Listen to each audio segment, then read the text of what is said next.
I'm Nancy Dye, a breakthrough peak performance mental skills coach and a Tony Robbins trained strategic interventionist. And I am here today with one of my mental skills coaching clients, Lori Weiss, and she just flew down here from New Jersey. We're just going to kind of do a chat because her story is absolutely amazing. I mean, all of my transformational stories with all my writers are, but everybody is so unique and different. And Lori is just like my heart, my heart client is probably the best way to say it. So anyway, so thank you so much for coming down, Lori. It's an honor and a pleasure, and it's so nice to meet you in person and put a face to the voice on the phone. So my distinct pleasure to be here. Well, listen, it was such a joy coaching you. And this is why you made such great progress. I mean, I can't take all the credit because you were extremely coachable. And by that, I mean that you were very open to feedback. You were tough.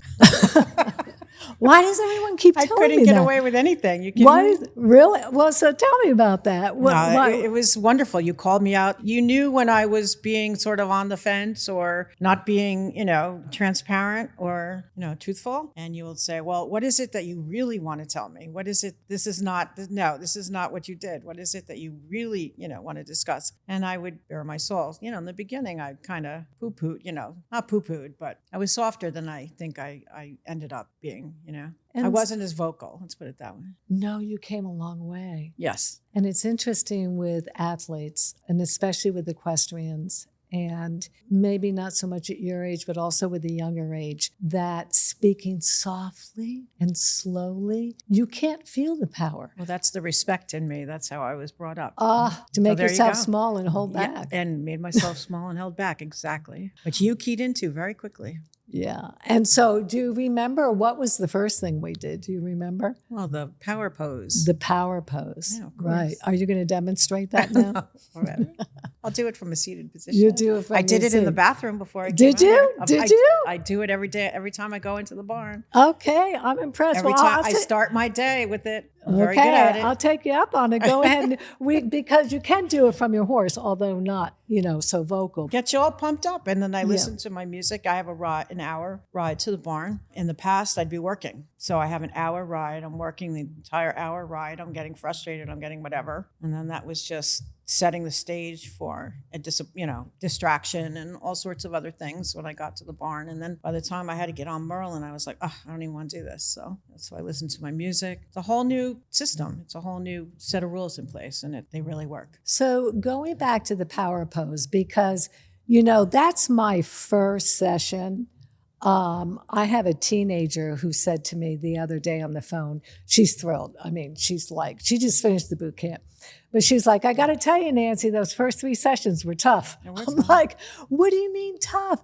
And she said, I didn't get it. I just didn't know where you were going with this, So, you've never met me. You get on the phone and I've got you jumping up and down and screaming. I feel kind of silly, right? To be honest. Right. But, it's not like, oh yeah, gung-ho, gung-ho. This is actual neuroscience that they can look in the brain now. Pattern interrupt. Yeah, and they can see what happens in the brain when you change your physiology. Correct. So it's going to increase your testosterone. It's going to decrease the stress hormones. It's going to increase your risk tolerance. So for people in any sport and any area of life, actually, right? But in particular for horses, how much do they love to feel stress coming off riders? Not at all. You have to be their leader. They're looking to you to diffuse the situation. What I was doing is I was feeding into it and I was making it worse. And then, he was misbehaving because he had no confidence. So I was transferring my lack of confidence, to him. So between the two of us, we were like, he wasn't focusing. I wasn't focusing. The biggest change that I've seen since I've completed the program is that my training has along so quickly. And he is just right in the game immediately. Because when I get up in the saddle, I'm like, okay, it's game time. I do my incantations. I've done my whole preparation. And he's happy to see me. He comes running up to me in the paddock now, galloping. He gives a buck, a whinny, and then he comes running over to me. I mean, there are visible changes in his behavior, which, as you know, horses animals can't talk. So the only way that we can understand what they're going through is through their behaviors. So it's visibly apparent how happy he is to see me and to get started in the work. And that's made all the difference because his training has come along so far, as has mine, because we're both able to focus versus, going into the ring and going, oh my God, the far corner of the ring, there's monsters over there. And then we would pass, we have this huge American flag hanging and when it's windy, I'm like, oh my God, he's going to see the flag and he's going to spook. And, then we'll be coming, oh, here's the door he hates. I mean, I would just go around the ring, around and around and around, thinking about all the problems, and that anxiety transfers, to your arms and to your hands and to your legs and your seat. You're holding my breath. And he just felt this rigid, non-leader person on his back. And he's like, oh boy, I'm in trouble. So I wasn't able to help him, which ultimately helps me. It really scares horses if you don't show up like the leader. And he was not confident to begin with. We think that he was with his mom for too long.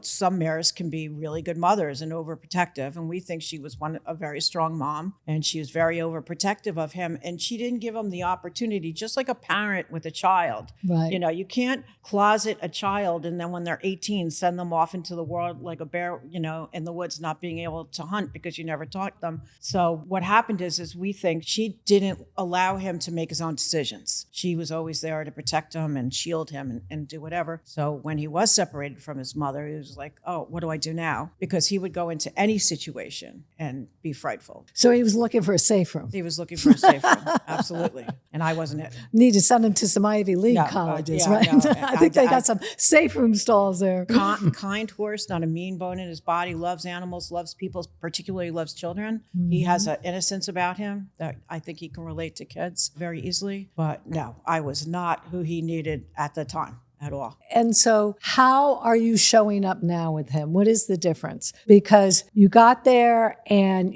this is going to go wrong. That's going to go wrong. I remember you were terrified of doors. You couldn't even go close to a door. I couldn't even go down to the end of the arena. Yeah, you were really terrified. I was circling just the front part of the arena so I could avoid the monster in the right-hand corner and the flag. And indoor backs up. We're in a very rural section of New Jersey. It backs up to a whole 30 acres of woods. So there's deer and there's bear and there's birds and there's stuff. And it's all this stuff happening in the background. I wouldn't even want to go down there. And I didn't want to ride. I had a horse when I turned 60. It was my gift to myself. Right. Never owned my own horse before. This was my gift. Everything I dreamed about. And I didn't want to ride. And I'm spending all this money. I mean, when I think about that, I don't even recognize who that was. She's history. And the way I got to that was I followed your program step by step. Every week that we went through a chapter, whatever we were working on that week, is what I concentrated on. But I think what really solidified my instantaneous acceptance of the program were the incantations, because you can talk to yourself as much as you want. Oh, I'm not going to be afraid to ride today. Merlin's going to be fine. Like, that doesn't work. You need tools. And you were able to provide me with those tools. The incantations were extremely helpful. And, where focus goes, energy flows. And I would think about the race car driver, going into the wall. I was more concerned about whether he was going to react poorly at some point and I was going to, end up flying off like I did. I got hurt. And it was actually the worst accident I've ever had in all the time I've been riding. And I've been riding on and off since I was 6 years old. And I fractured my tailbone, and it scared me at my age, and I had responsibilities. I was taking care of my mom, who was very ill, and I had, all those horrible, tragic events. So I just felt that life was really coming at me very hard. So every time I got into the saddle, it just would all flood back and say, this is just, I'm going to die. It's not going to end well. It was horrible. I went to very, very dark places. So did it feel like, or did you call it like post-traumatic stress? Absolutely. Let me just jump in here with that, because just for everybody out there, because obviously in a dangerous sport with horses, there's lots of things that happen. They're animals. They're not controllable. And it just takes, a couple of rearing up or bad situations, and all of a sudden, people label it as post-traumatic stress. And not for nothing, and here I am on my I'm going to get on my soapbox, okay? That's okay. With the therapy, okay? But the thing is, it used to be post-traumatic stress was if you were in the war and you saw horrific things, okay, your best friend blown up. I mean, just the most horrific. That was considered post-traumatic stress. Obviously, if you have a terrifying bad fall, and it takes a year to rehab from a horse. Took a year. Yeah, you're going to have, but the way around that is that we don't label it post-traumatic stress syndrome, okay? And, but it is. Listen, and this is my whole thing, right? We don't have to be accurate about labeling our feelings. Go to therapy. I mean, they'll pat you on the back. They want to make sure that you accurately, every negative feeling that you have. But the thing is, you're accurately labeling it that. What I do is I say, okay, we have to retrain the brain. This is all about neuroscience. The brain only knows what you tell it. Yeah, the brain doesn't know what the truth is. So if you're going to say that, and what is the meaning behind post-traumatic stress? The meaning for most people is, it's in my cell. It's going to be there forever. I'm going to have to be in therapy for the rest of my life, right? And that's, as soon as you start believing that and you give it that meaning, you're stuck, right? Yes. How long were you stuck? You were first brought to my attention in 2021, prior to the death of Maddie. I picked up your book, Marianne, who is my trainer, Marianne Brando of Flying Bee Farms. She's a trainer of over 40 years. She's my sensei in a lot of ways. She's a mentor. She's a friend, very tough trainer. And I adore her and I respect her highly. And she had another student who was having some issues, and she knows about you. And she was trying to get her other student to give you a call, but then she ended up selling her horse. And so you came to my attention in 2021. I started reading your book in June of 2021. I think I gave you a phone call that I wanted to start talking, but it was silly for me to contact you then, only because I wasn't riding. I was injured. I was doing ground training with my horse. So I wasn't, not bonding and not forming a relationship with him and not doing anything, with him.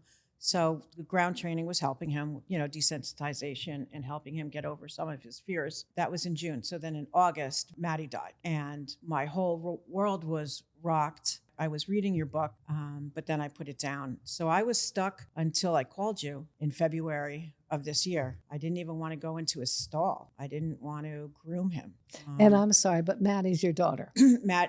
Our daughter, Madison. And how old was she? She was 28. She was living in LA. She was a fashion designer. On her way, she had done a big show and had a lot of orders coming in that she was kind of anxiety ridden too, but she was anxiety ridden when she didn't have any orders. She got anxiety ridden when she did have some orders, but she was so excited and really, really catapulted and was really on her way. And she pulled up to a store to do a curbside pickup and she was shot. We don't know. The gentleman that did this has been caught. He is in jail. There were a lot of good video cameras around where the incident had occurred, so they were able to ID him quickly, and that part of the chapter is closed. Doesn't really change things, but... And so you went into therapy. Yes, I've had a therapist on and off for, whatever reasons for 25 years, and I went to see her, but it wasn't working for me because I didn't need anyone to tell me why I was sad. I know I was sad. My daughter died. Then I almost lost my husband 6 months later because he needed quadruple bypass surgery at the age of 63, which the insurance companies didn't even want to cover at first because he didn't fit a profile. So that was very stressful in and of itself. And I'd been taking care of my mom, who was 92, not doing that well. I had to move her from her home in South Jersey up closer to me because for 11 years, I was doing that ride back and forth a few times a week, which was about an hour and 20 minutes each way. For 11 years, I was doing that, but then she was starting to require a lot more help. So I had to move her myself. My dad's gone. I lost my brother in 2007, so it was just me. And I had an aide for her, but anyone who's, taking care of an elderly person, aide can't do everything. The aide is, there to make sure, the person is okay. But, as far as paying the bills and taking care of the house and the cars and taking her to doctor's appointments and, aide isn't doing all that, fell on my shoulders. So there was a lot of responsibility on my back. And I was feeling very guilty to ride because I'm like, why is life coming at me? What is God trying to show me here? Because I'm a pretty spiritual person, and I knew there had to be a reason, why all this was happening. But I had lost my faith, to be honest, and I was a victim of woe. I wasn't really going anywhere. I was having problems driving. I didn't want to go out socially. Riding was a joke. There was no riding. Going to the barn was always a respite for me. It was my safe place. It was my zen. All you have to do, anybody who rides, all you have to do is walk into a barn and smell the manure, and it's like aromatherapy for me. I was like, this is the best. And I got to the point where I didn't even want to be there. And it was killing me because I'm a big animal lover. I'm sure, at my age, Merlin was a lot. He was a project. He was green broke. He wasn't broke. And he was just learning, training level dressage. I had just changed disciplines. I went from a hunter jumper to dressage. So here I am, new discipline, new horse, green horse, all these things happening to me. It was like, I was saying, well, I don't deserve any of this. But anyway, so the traditional therapy was not working because I needed tools. I didn't need someone just to rehash, your daughter did die, and, well, your husband almost did die, and, you're allowed to feel that way. I didn't want to be allowed to feel that way anymore. I was not anyone who I was. I'm a fun, happy-go-lucky, optimistic person all my life, and I hadn't seen that person in a very long time, and I wanted to get back to her. So the day that I wasn't sure that you would work with an amateur such as myself, because I know you work with very distinguished, writers and celebrities and high corporate individuals, and I'm like, I don't know, is she going to work with me or not? So then I was at work and I was alone, and I decided to go on Facebook. I was being very productive, and there was a girl who had a traumatic fall, and was afraid to get on, and she was giving a whole testimonial about Nancy, and I went, oh my God, this is me. And she wasn't she was just an amateur.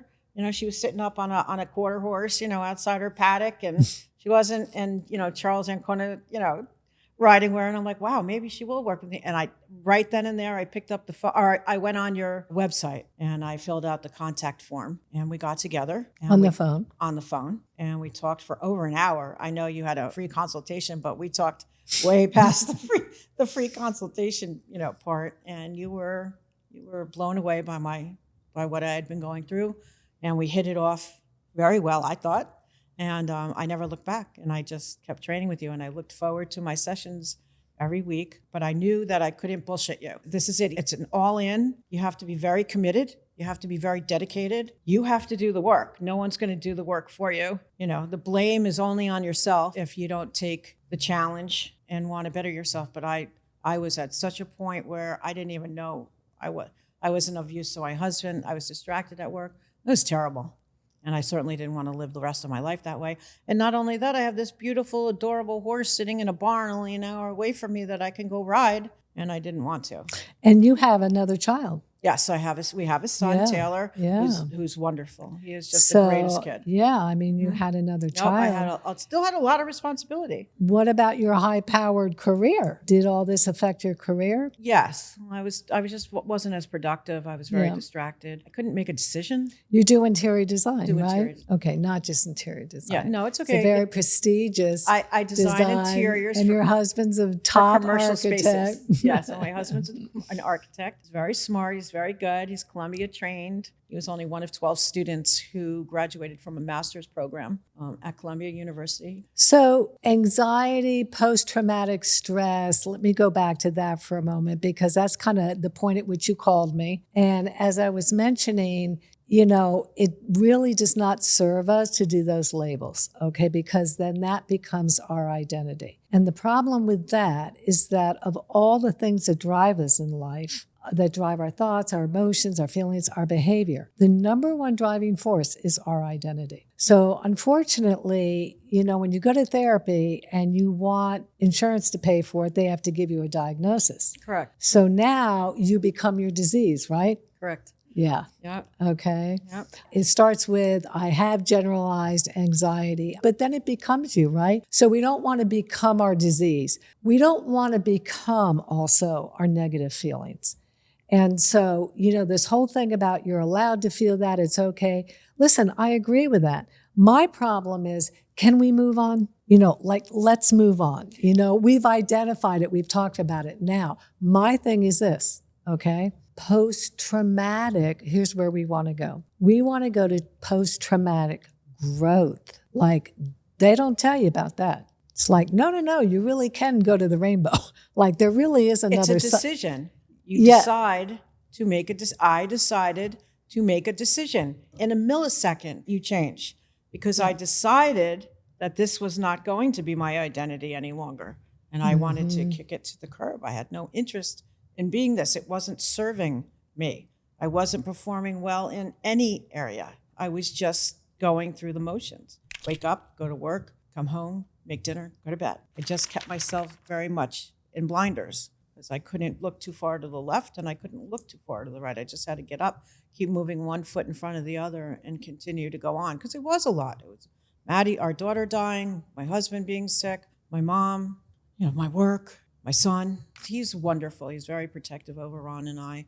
He's got a good head on his shoulders and I knew he would be okay.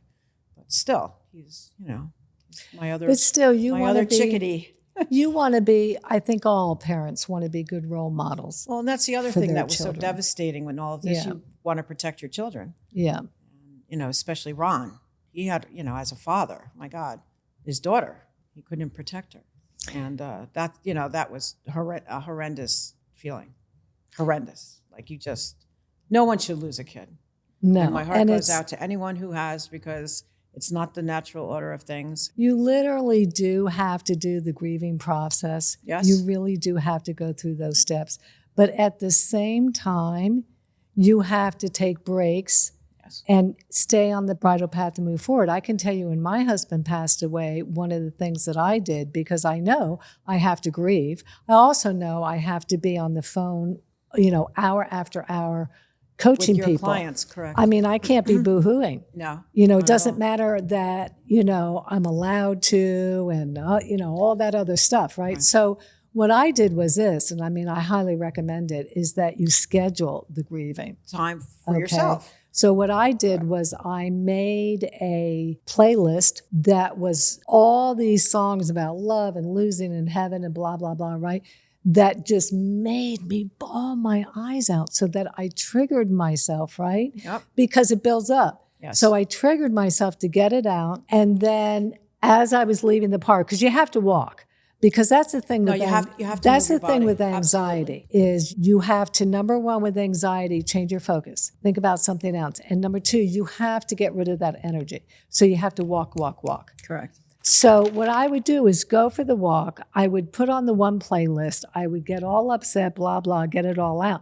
Then I would switch to my rock star, right, that I had you do, playlist that pumps you up to feel good. Right.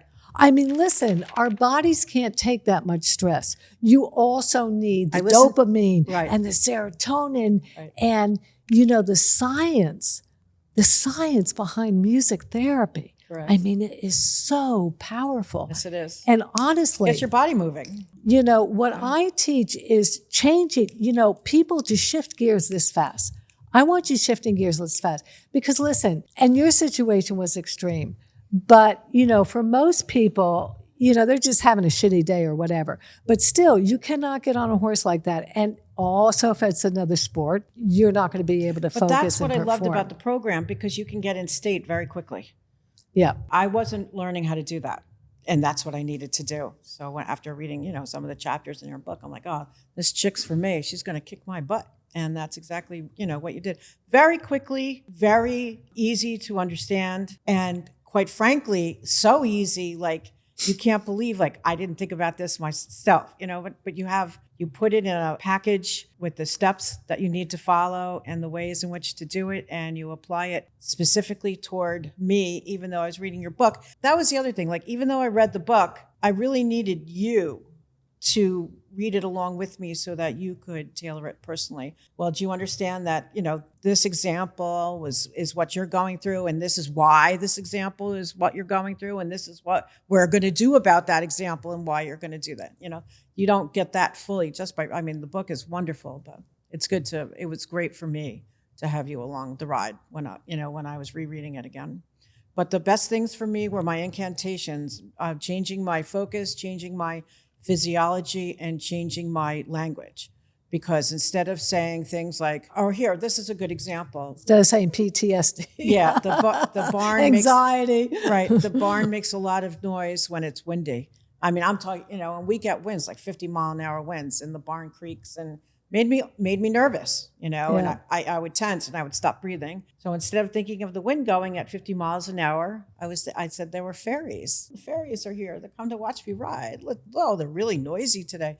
Oh, but it's so nice. The fairies are here. And before I knew it, I wasn't concentrating on the wind. Yeah. And, I was on Merlin. And when I would sense Merlin's, because when you're on a horse, you can sense when they're going to act up, or something's bothering them, or their ear position changes, or they start snorting. They give you clues. I'd say, nope, not today. I produce the horse and the results I want. Like your words just come to my mind, and they're always there exactly when I need them. And I practice them, over and over and over again.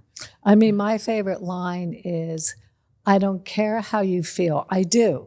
And you have to know that. And I'm not saying to block it. I know. Okay. But so follow me with this, is that, I don't care how you feel. What I care about is the alternative feeling that you are going to decide to generate anyway. And my other favorite thing is this, and right? I don't care what you throw at me that's negative, because I'm that fast, okay? Is that the good news or the bad news? Like I say this all day long, is that the good news? So everybody already knows, okay, it's the good news. I'm not seeing it, but I know I'm supposed to say it, right? Right. But I'm not going to lie. There are days still today, when I really have to work hard at it, like when it's really windy, or, I see, or I feel Merlin, doing his little dances and whatever, but I'm able to get there faster than I'm able to get there. I was not able to get there at all before you. So, I put my leg on. I'm like, no, not today, pal. When he does his little sidestep thing or whatever, my heart would fall in my chest, because I remembered, going back to the PTSD, I remembered, because I saw it in my mind. What happened was, first of all, it wasn't his fault. Any horse would have spooked like this. He's just extremely dramatic, like his mama.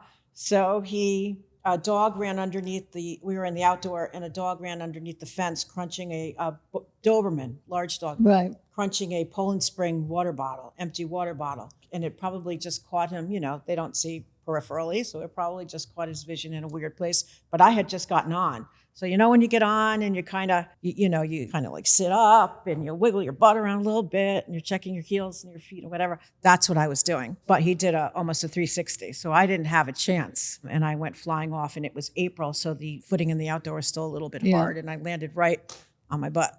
I saw stars. I passed out. It was a big deal. So when I'm riding and he starts to do his little thing, I remember that first turn, I could see it in my... Yep. But for like a millisecond, whereas I would concentrate the entire ride on what that felt like. You know what I'm saying? So I'm able just to get to where I want to be so much faster, and it'll only improve, the more and more that I so that original event, let's think of that in your brain, okay? That was like a bridle path in your brain, which is literally a neural pathway in your brain. And so then the more you relive that over and over again, because it's already ingrained, now you're making those ruts in that bridle path deeper and deeper and deeper. But I can talk about it now. I never used to even be able to talk about it. And so then the solution, is I said, okay, we're going to lay down a brand new bridle path, okay? And the reason that this can work and does work, and it's science, is because of neuroplasticity of the brain. Correct. Okay, so, think of somebody that's, blind, what happens, right? Your brain does a hack. It's like, oh, all your other senses are going to be better. So we know that this can happen. We don't have to stay in anxiety, any negative feeling, or even something really ingrained like a traumatic event like that. And we can, but it's a choice, right? Yes. And then what we do is we lay down this new neural pathway, which is what I did with you. And it's really a process of doing very, very creative flips, right? 180 degrees. Correct. So the first thought is, oh no. And the second thought is, oh great. And then we figure out how it's oh great. And we might have to even stretch and lie to ourselves. Yes. You have to Right? lie to yourself. You got to fake it till you make it, Yeah. which I had no problem doing. Yeah. I had no problem to lie to myself. It felt good. It felt so refreshing, you know, after having a lot of negative beliefs. But and what thoughts. about that gap between the old neural You have to work pathway? at it. But the gap is very much disbelief, right? Yes. Yes, it is. And so what do you do with that? Like, okay, I'm saying this and I'm saying these words, but like, you know, Well, I I don't put it- really I'm not feeling it. Over and over and over, I took out my notebook and I wrote all my incantations down, I don't know, 500 times. That was wonderful. And I would look at my work and say, look, oh yeah, I made a list. I put it in my car. So I would look at it every day while I was driving. I made a vision board that I put at the end of our bed so that every time I woke up in the morning, I saw you are an equestrian rock star and you are riding with joy. I totally saturated myself with it. That's all I thought about. It's all I read. It's all I practiced. I went to the barn more. I watched videos. I always watched videos, but I was watching more videos, picking up, you know, whatever I could to make myself more knowledgeable and stronger. It's just like a diet. You know, the first 5-6 pounds, you don't necessarily, you know, notice anything. And then all of a sudden you look in the mirror and go, oh, look, I did get a little skinnier. And it just kept growing and growing. So the identity transformation, because this is how I'm so different from all the other coaches out there. Because, you know, what I have found, and I've been doing this for 3 decades, I started in the field of addictions. And then That's another thing I love about you. You're not faking it. You have been there, done that, wrote the book.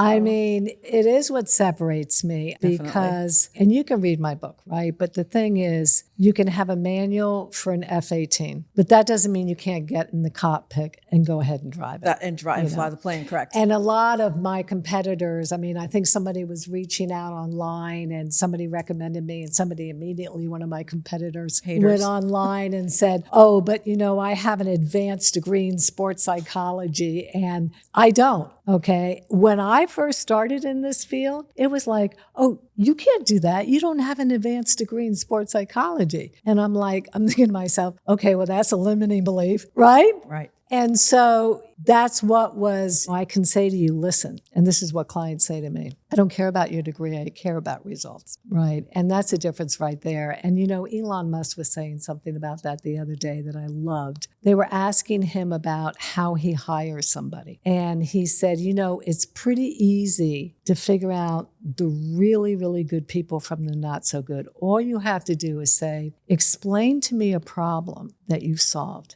And he said, what you're going to notice is that the best people that you need to hire, everybody else can tell you how they problem solved 1 level, maybe 2. But the people that really know what they're doing, he said, they can go down like 5-10 levels. And so that's basically me right there. Only because of what I went through in my life and my transformation, that I had to work so hard and study so hard and research so hard and therapy and treatment centers. And then I invested a ton of money with the top coaches in health, in nutrition, in fitness, the top cancer doctor, when I was a realtor, the top real estate coach, Tony Robbins. I mean, it's a long list. It was a lot of money. I mean, that's the thing about with coaching with me is that you're getting the cliff notes and only the ones that you need that are going to be a fit for you. Of course.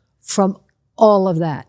And, okay, a degree, but here's the thing. Have you ever transformed your own life? You learn a lot along the way. Yeah, and you know what I learned? I learned that there's so many different ways to get stuck, and there's so many different ways to get unstuck. With what worked to stop drinking, didn't work to stop smoking, which also then didn't work with getting over anorexia, which then didn't work with maybe I need to tweak my personality a little bit. Okay, a lot. Okay, I had some major work to do. But the thing is, from that, like everyone else is like, oh, that didn't work. Let me look at this book. What else is in here that I can try, right? Not me. I'm like, okay, now we're doing this. Now we're doing that. Now we're doing this. Now we're doing that. Well, it's about reframing, right? So reframing was huge. I'm not religious, but I'm incredibly spiritual. I just didn't understand why this was all occurring. And I'm like, God must be showing me something. What is he trying to show me in having all these horrible, things come across my life? One of the ways that I reframed Maddie was I've always been a charitable person. And as my kids grew up and left the house or whatever, I always had a job. I work with my husband 24/7. It's a very involved, high pressure business. But I've always wanted to do something of my own philanthropically, and I just didn't know. I couldn't center on exactly what that was. So my barn, Flying Bee Farms, is in the process of forming their own therapeutic division.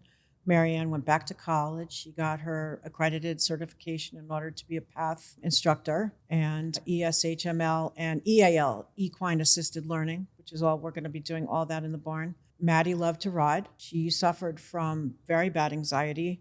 She loved the horses. I introduced her when she was 6. She never looked back. She just adored everything about it. And it helped her with her anxiety. It gave her a healthy place to go after school, kept her mind on, other things than common teenagers as she was growing and what have you. So it was all well and good. So I'm thinking, wow, why don't I make something in her memory that could actually help people? Taking her absolutely horrific way that she ended her life. She was very passionate. She's like her mama. She's a fixer. She was always wanting to help people. So I'm like, here, she can't anymore in life, but she will through death. So we created a fund, the Madison Rose Fund for Therapeutic Riding. It's still in its infancy. I'm still, in the process of doing a lot of fundraising, but I'm sponsoring 2 riders currently, both para dressage, both wanting to compete in the Special Olympics. I donate to other therapeutic centers within the state of centers that I know. It puts smiles on. It's absolutely a joy. I go to visit. There was a girl there with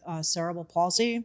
She could not walk to the mounting block. She could ride a horse. When she's on that horse, you have no concept that she's having any disability or, I hate saying handicap because it's not a handicap, but, difficulty in life. And then when she gets off the horse, she's walking. Every time I'm able to help someone, it's twofold. I'm helping others and, I'm also helping myself. But that's how I reframed her passing. And it was very helpful instead of saying, woe is me and oh my God. And I talk to my husband about it all the time. I said, don't you understand how strong we are? We could have ended up, behind the wheel of a car, slumped over, drunk. We could have became divorced, Yeah. We could have lost our business. We could have screwed up my other child, Taylor. There are a host of things that could have happened to us. We had a wonderful support team. Our friends were over the top. We were just so fortunate. The other tool that really helps me is even though I had all these horrific things happening, I'm always very grateful.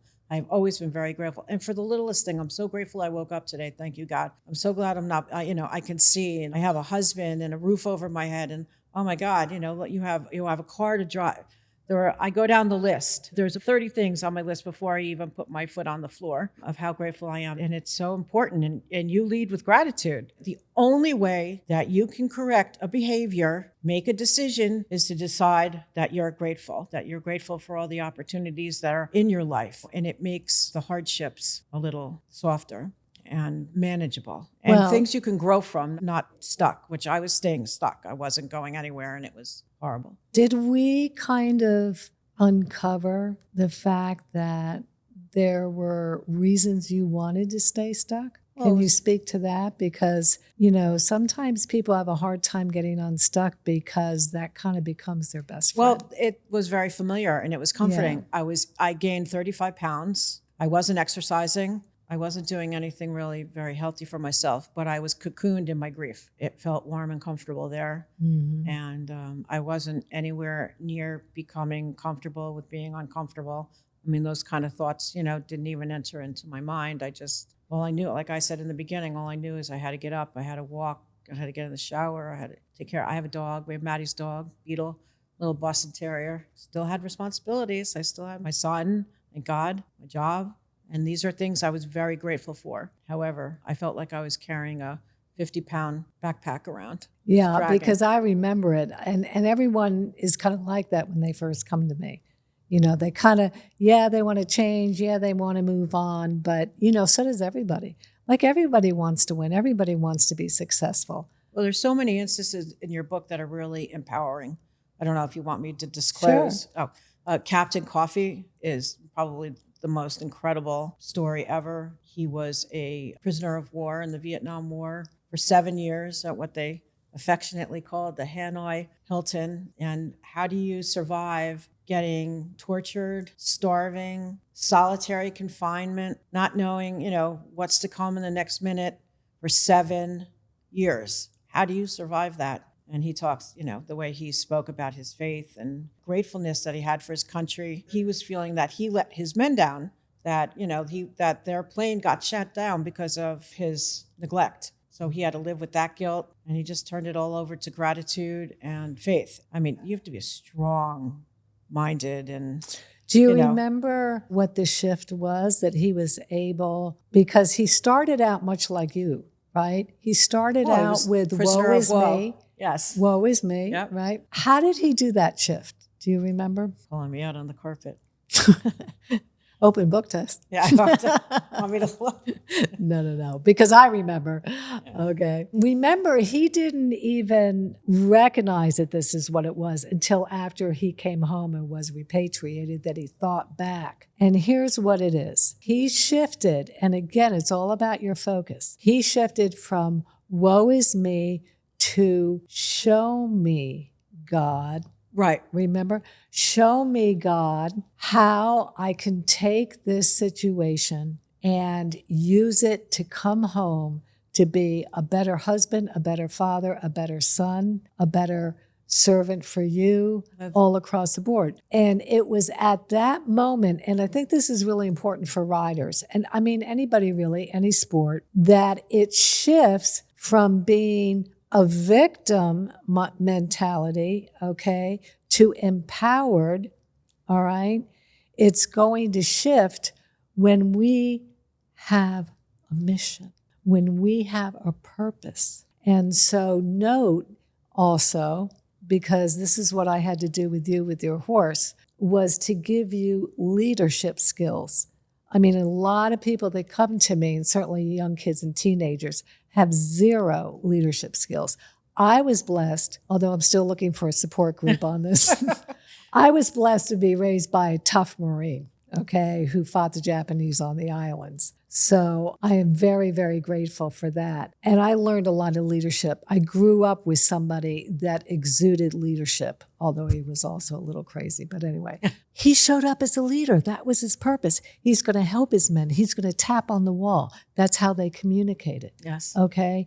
And so it's that shift. Like, let's say... Well, it's in that moment. It's a moment when you decide. It's a decision. It's a decision. Yep. And then once you go on to the other side of that decision, it happens that quickly. It happens that quickly, but you do have to stay the course. Yes. And everyone's different with that. Like, you're still staying the course, but a lot of people, because it's uncomfortable there, right, to that new person. No, but no growth happens if it isn't.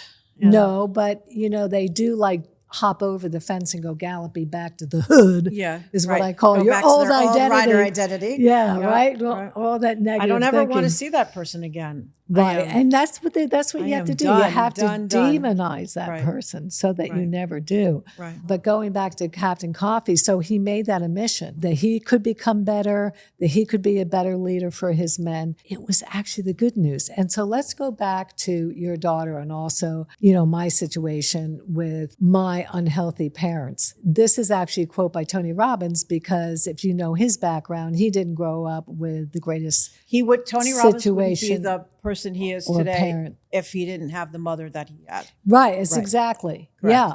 I mean, I would not be the man today that I'm proud to be.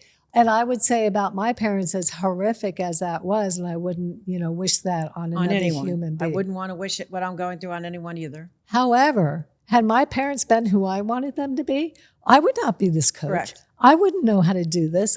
I wouldn't even want to do it. And it's your passion.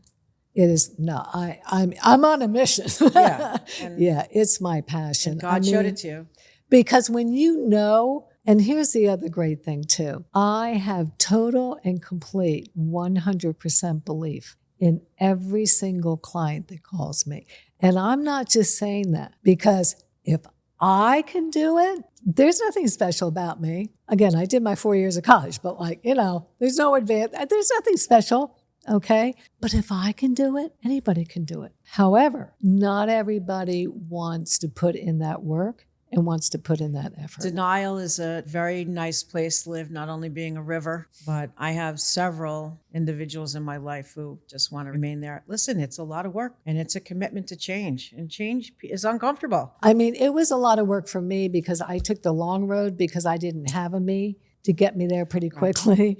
But the thing is, I'm asking you, come on, how hard was the work? On a scale of 1 to 10, how hard was the work? You scribbled.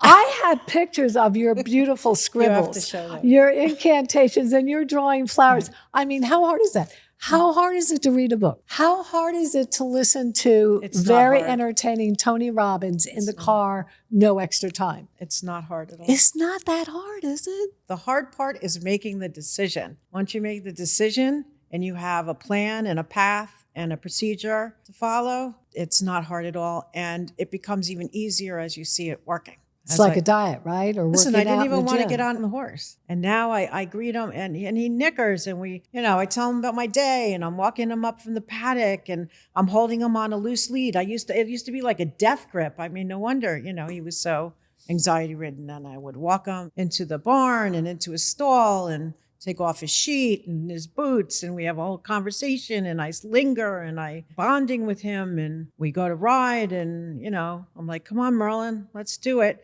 And I get on and I pat him and off we go. And I'm excited to be there. I've been away for a week now. I'm dying to get back to the barn. I miss him so much. And you think when you get a horse, you're going to have this instant love affair. It's just going to be the best thing that... Like with kids. Yeah, with kids. Exactly. Not exactly the best thing or a love affair at all times at all. Right. But you have a little bit of a romanticized, ideal of it. Here's my heart horse, my, whatever. And that was not happening with he and I at all. He was like, who are you? And what am I doing here? I took him out of a field. I put him in a stall. We didn't even ride him for 3 months while he got acclimated to it was a huge life shift for him. Rescued him from a woman, who was not doing well. And she wanted him more than anything to have a soft landing. Horses they don't know what you paid for them, So, and my trainer is amazing. Marianne is just amazing in so many ways. She speaks horse better than she speaks human, we always say. She gets right into their brain so quickly, and she was just able to, help me so much, but in every way, and in the saddle, out of the saddle, she introduced me to you. On a scale of 1 to 10, what would you say your confidence is? Riding, a 10. How about... In everyday life? Yeah. Yeah, I'm up there. No, I feel much on a scale of 1 to 10, how in control do you feel of your life? Very much so. I have tools. I call on them all the time. I diffuse a situation very quickly. Even like driving today to Miami. I've never driven to Miami before. I was a little anxious in the beginning, but... I did not just hear that word. Did I just hear the word anxious? Oh, yeah. I was a little anxious. Okay, let's change the language. What else would you pick? Excited. Lie. Success is lying to yourself. I was very excited when I got in the car and we got here. But, I wouldn't have even been able to do that. No. Mm-mm. And then my husband too, And it's interesting, like he was texting me about something this morning, and I'm a fixer. I was a fixer. I was a people pleaser. My boundaries are much better. I've learned boundaries for the first time in my life. And instead of hopping right on the phone and saying, oh my God, I'm so sorry. Well, maybe if you do this or you do that or you do the other thing. And I just let it go. And 20 minutes later it goes, oh, everything's great. It stopped raining. We're going to go get something to eat. I'll see you later.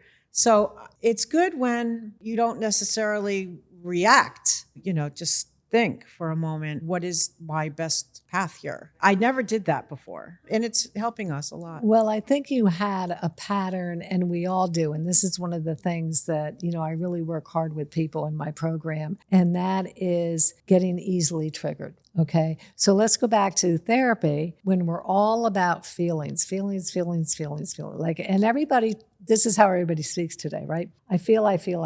What happened to I think? Let's think. Let's do that neural pathway in the brain instead of the feelings. But going back to being triggered, if you're all about your feelings and if you're easily triggered all the time, that makes you feel very out of control. Now, to the point where as you interact with other people, you become easily triggered by what other people are saying and doing. They're triggering you, okay? And again, not all therapists, but draw boundaries. Drawing boundaries used to be don't let somebody touch you inappropriately. Things like that, right? Now boundaries are like, here's my script. Here's what I want you to say. Here's what I want you to do. Because if you don't, I'm going to be all upset and spin out. So this is, here's your egg walking script. Otherwise, you're violating my boundaries and you're making me feel uncomfortable. Correct. Okay. So you are, instead of being triggered easily with your relationship with your husband, because when we're triggered, again, we have to control other people because we have to stop them from triggering us. But now you don't have to do that. And fixing, by the way, is kind of controlling. Yes, very much so. It can I be always wanted one of my problems in the saddle. You're riding an animal that has its own brain and can do, you can't control the situation, but you have tools to help you through the situation. If you're galloping and he's bolting, well, you know how to stop. We can't control a 1,400-pound animal. Yes. And guess what? Hard as we try, we cannot control other people, places, and things. So the answer is become empowered, get mental skills, get emotional strength, learn resiliency. And I talked to him this way also. I shared my knowledge, of what I've learned with him. And, he listens. Did it improve his golf game? To be honest, between the gift that his friends gave him for his 65th birthday, which was some new woods, he is doing things. I'm really proud of him. He's doing a lot to improve himself. He started working out with a personal trainer. Oh, wow. Yep. Okay. He is eating along with me, so we're both losing weight. I've got him down to only one fruit bar a night instead of, the 3 Yasso bars that he used to have. He's really trying very hard. He went to see someone. He went to talk to someone I'm sure everyone's husband is the same, very difficult with men to ever have them. Yeah.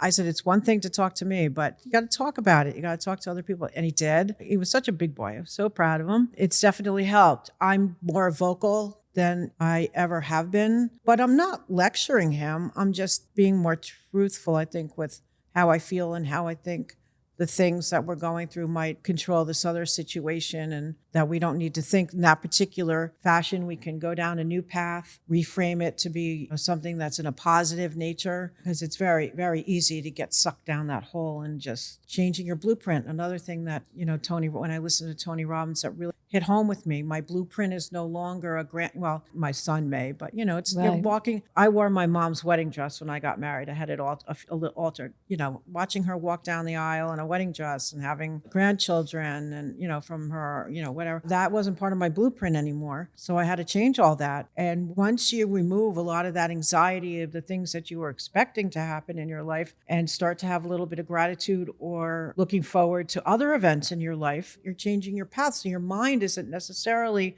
always going down that vortex, that dark hole, because you're giving yourself other things to look forward to.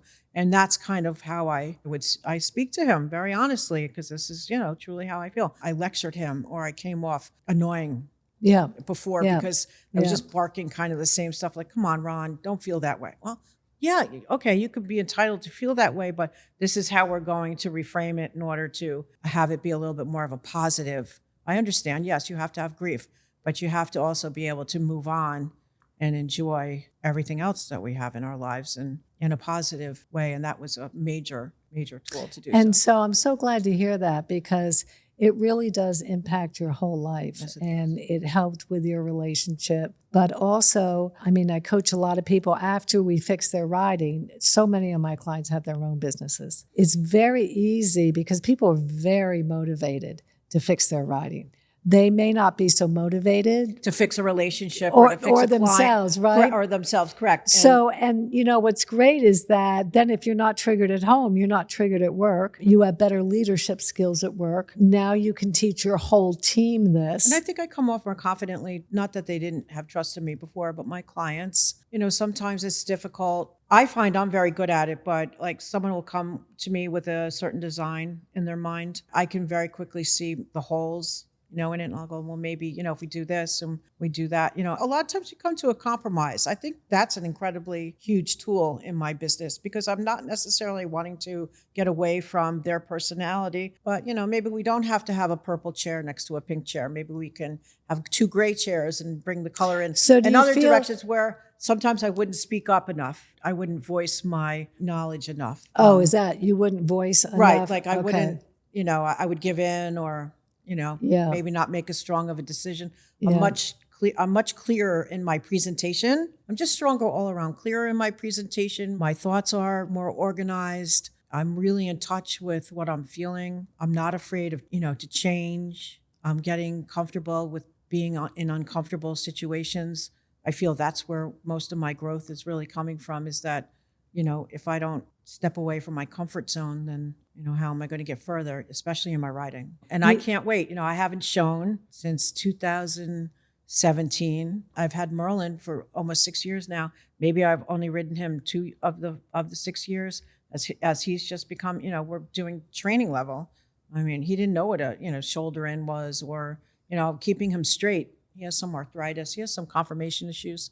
So there's a lot of training with him. Just got to keep it on. Like there's no stop. There's just got to keep growing. And so with the incantations, because you've probably seen out there, incantations don't work. Incantations don't work. And, you know, my line about that is really because you might want to check with all these third world countries that have totally and completely programmed their entire cultures. And for that matter, sad to say, you can look at ours, right? Because literally that is how the brain works. You say the same thing over and over and over again. And it's important to know and understand and be aware of when other people are trying to program you, and also to be able to program yourself. Right. I mean, you really need those 2 tools. And, you know, same thing with the CIA, the FBI, everybody knows this. So to say incantations don't work, but now the truth of the matter is you have to know how to do it, right?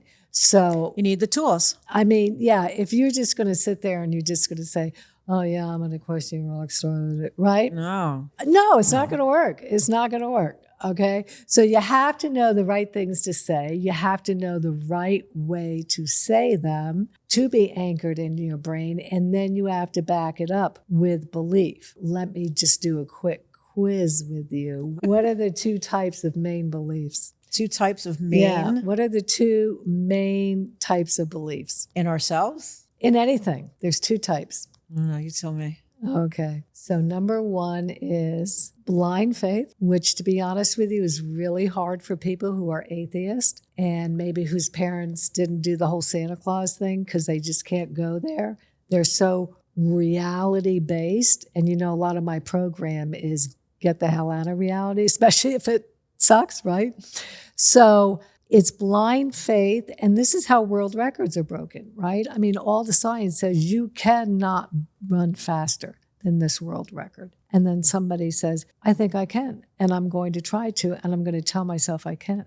Let me use the power of my brain, because we only use 1 or 2%. I can't remember the number, right? So it's blind faith. Same thing with my husband, who is an Olympic level gymnast, inducted into 4 Hall of Fames. Right. That's what he did when he was 9 years old. I mean, he just made a decision. I'm going to be one of the best male gymnasts. And I remember asking him, like, how did you even believe that that would be true? And then he would get like really mad. And he said, because I made a decision. Right. okay? With anger, he says that, which is very powerful, to feel empowered is to use that anger. I mean, his attitude was, how dare you tell me something different? Because I decided. In my bathroom, I had a list on the mirror. I am confident. I am brave. I am forthright. I am a very excited, confident, knowledgeable equestrian rock star. And I would go through and reread it and reread it and reread it and reread it. You believe it. And I wanted to believe it. That was a huge thing too, is that this is what I wanted to believe. I didn't want to believe all the other crap that was coming through. Because for you, at the level of riding you're at, I mean, some of the people that come to me, equestrian rock star is not a big leap. I mean, some of them are pretty much always winning. Correct. And they just want to win more. So it's not a big jump. So for them, for riding, the second kind of belief, okay, is what I call belief based on credible evidence. And so that's where we can list out all the reasons why. And that backs up that belief. Ideally, to get the most empowered belief that you want to achieve something, you use the blind faith, okay, and then you use the credible evidence. And if you don't have credible evidence for a particular skill, let's say you never jumped, or let's say you've never jumped that height or at that speed, what you have to do is do your credible evidence, do it backwards. As to why you can, right? As to, I have talent, I have skills, I have training. No, I've never done that, but I have all these things. Correct. Which is what we call confidence, okay? And then you also add the blind faith, which is that, I don't do limiting beliefs. I just, and it took me a long time to do that, right? Not easy. Well, but I didn't do to you what a Tony Robbins coach did to me, which was the Walk first. On fire. Well, yeah, but I didn't do that to you. But the first conversation I had with her, I kept saying I was talking, blah, blah, blah. She kept ringing this most obnoxious cowbell. Would be like, oh, what the hell is that? She said, oh, yeah.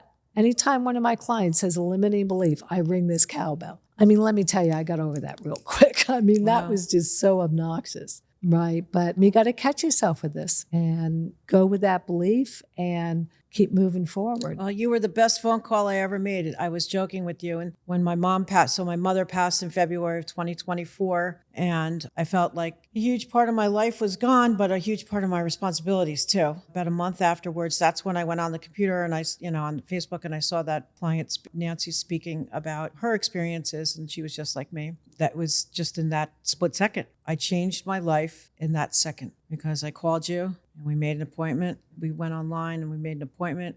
I called you 4 o'clock or 12 o'clock, whatever time it was that we assigned. We spoke for an hour and a half and that was it. And I never looked back. It was that quick of a decision. And it transformed everything. Changed my whole life. Wonderful. Well, Lori, thank you so much for this. Oh, you're so welcome. Thank you. Are you kidding? Thank you for having me. I can't believe of all your clients I'm here, but okay. You're actually the first. Oh, good. Oh, no, you're actually the first. Oh, good. I think I was mentioning to you. Yeah, I think I'm going to, because I used to have my radio show, Triumphs of the Human Spirit. I was on your page. I said this would be a wonderful thing for you to be doing. That's how I met Captain Coffee. I interviewed him. For your radio show. For my radio show.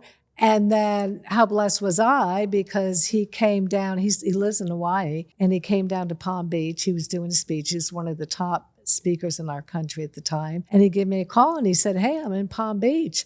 And he's like, you want to do some coffee with Captain Coffee? Coffee, I know. I will. Think I'll cancel my day. Jack yeah, Coffee. I think I definitely want to cancel my day for this. So yeah, he ended up being a very, I can only imagine how inspiring it must have been to be with him. It was incredible. And then I don't know how many years later, and I'll end with this, but I don't know how old my son was, but he had maybe been a commissioned officer in the Air Force for about 5 years. And I reconnected with him, because he didn't even know I was 4 months pregnant at the time that I met with him. I said, funny story. Right. Funny story since I last talked to you. And I said, yeah, he ended up being an officer in the Air Force, and he ended up sending a book with a letter to Chad and a letter to me and autographed. And he's like, yeah, okay. I mean, it's not as good as the Navy, but, we'll take it, right? Yeah. Lori, thank you. You. Have a great trip back up to Palm Beach. Thank you. All Thank you. right. Actually, I'm in Boca Raton this week. I was in Palm Beach at the beginning of the week, and now I'm in Boca. It's very, fabulous, very, isn't very it? wonderful friends. Yes. Wonderful. Wonderful. All right, honey. Well, listen, have a great day. Thank you. You too. All righty. Okay. Bye-bye. All right. Bye.